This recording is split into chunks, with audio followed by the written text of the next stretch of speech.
Praise the Lord. Hallelujah. We are the book of Psalms, chapter 33, verse 2 and 3. Give thanks to the Lord with the lyre, sing to him a new song. We are the reflection of St. Augustine. Only the new person can sing a new song to the Lord. The person restored from a fallen condition through the grace of God.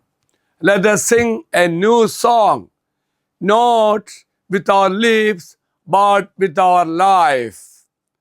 This verses is an exhortation to praise God with a joyful, skillful, and creative worship, using musical instruments and a new song to celebrate His faithfulness.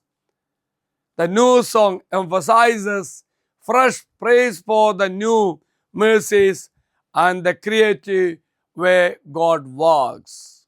Let us pray.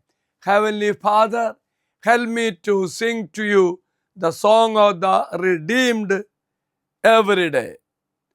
Let my whole life be an uninterrupted song of thanksgiving and praise to you. The Lord be with you. May Almighty God bless you. Father, Son, and the Holy Spirit, have a great day to everybody.